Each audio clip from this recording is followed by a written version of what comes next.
If someone gets too excited about what God is doing in their life and starts telling us about it, we can calm things down, diminish their passion, and move things in a seemingly more balanced direction so there won't be too many surprises. But still, if God's Spirit came rushing in here so unpredictably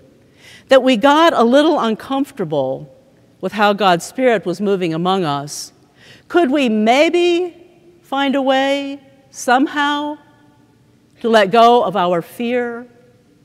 and allow ourselves to be baptized with the Spirit? In his hymn, "Baptize Us with Your Spirit," Brian Wren, a minister and hymn writer who has been here and who is deeply immersed in Reformed tradition, writes, "Baptize us with your Spirit, majestic, humble Christ,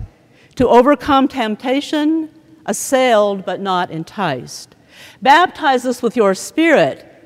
that in each other's eyes we may discern your purpose and cast away disguise."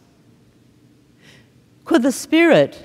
move so powerfully into Fort Street that we are able to resist all those things that lure us away from God's call on our lives, away from the mission and work of this congregation that God is setting before us? Could the Spirit move so powerfully in our midst that we live together in honest, genuine community, discerning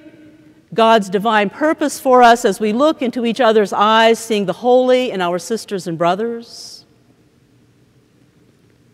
The movement of the Spirit on that Pentecost day was unexpected,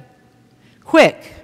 suddenly changing the community, suddenly moving people to a new way of being in the world. Of course, it's also a little difficult for Presbyterians to suddenly find ourselves anywhere. By the time we formed the committee, clarified the task at hand, discussed each nuanced issue, written a few opinion papers, and finally voted, the experience of suddenness has pretty much eluded us. Sometimes, moving suddenly into a new way of being is just too much, too fast, and change is hard, and we feel threatened and maybe even afraid. But there is even hope for those of us rational, cautious Presbyterians who like to think things through, examining them very carefully, usually for an extended period of time. Again, in the words of Brian Wren, "Baptize us with your Spirit to careful, patient thought and habit-forming virtues aspired, copied, taught, till clothed with new creation, self-critical, reformed, we demonstrate the gospel to you alone conformed." Could the Spirit move with such transforming power in this community of faith that we are able to risk ongoing constructive criticism, always examining what we are doing, why and how we are doing it, ready to shift direction as we follow the Jesus way in to whatever places the Spirit leads us, eyes set only on what God is calling us to do? As divine Spirit moves powerfully, surprisingly in our midst, taking us to new places, engaging us with new people, suddenly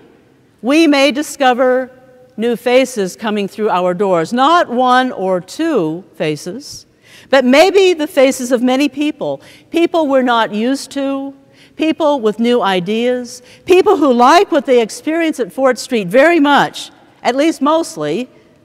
but who also have some ideas of their own and who want to make some changes.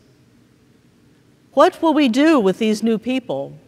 these new voices? Will we be able to hear them, give them a place at the table as we make our decisions? If suddenly we hear the sounds of many different voices around us, and in the midst of these voices, our own voice is only one among many, will we be alarmed? Feel too threatened, too uncertain or confused with these new voices, these new ideas to fully embrace the newcomers in our midst? There are many, many voices out there.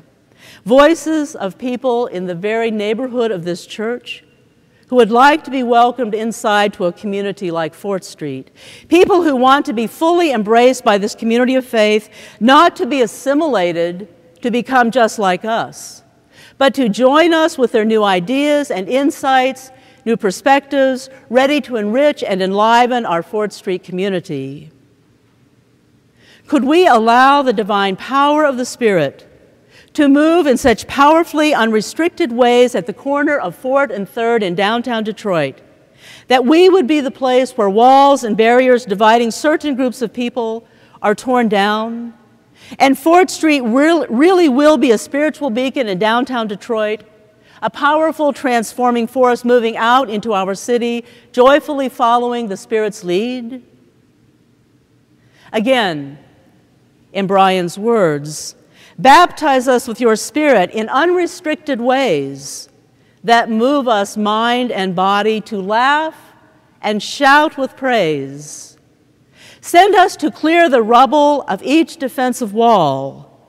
inviting to your table our neighbors, one and all. So here we are, with God's Spirit poised to move powerfully in our midst, surprising us with new things, suddenly leading us to new adventures, waiting to bring new people into our faith community. Are we ready? I mean, are we really ready?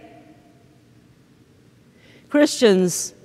seem to have a wish, or at least many do, or perhaps even an expectation, for the Spirit to guide us in our decisions, especially in difficult circumstances,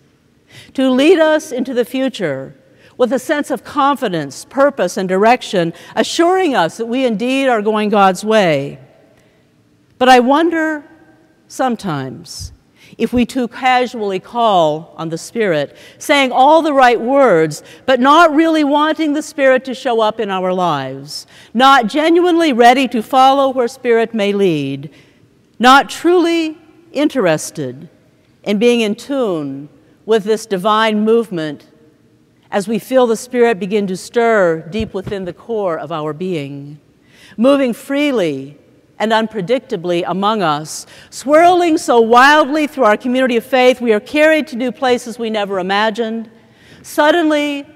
discovering ourselves deeply involved in amazing new adventures with God, surprised at what we are being called to do, and perhaps equally surprised that we in fact are able to do it. I do believe, and I believe deeply, Divine Spirit abides with us, comforting us in our deepest distress. I believe equally strongly, Divine Spirit is a discomforting presence, stirring unpredictably within us, moving us to new places in ways that are unsettling and uncomfortable, so that we will discover and follow the divine call on our lives, the divine vision God has for this community of faith, living into the freedom intended for each and every child of God. Will you pray with me? Divine Spirit, as we rest in your abiding, sustaining presence, we ask that we not become so comfortable we fail to hear your call to us and refuse to follow where you lead. But when we do follow, and we are out there somewhere in the chaotic messiness of life, let us feel your comforting presence, assuring us we are shored up by your powerful force of love that can bring goodness out of chaos, hope out of despair, newness out of ruin and devastation, if we will stay the course with you. Amen.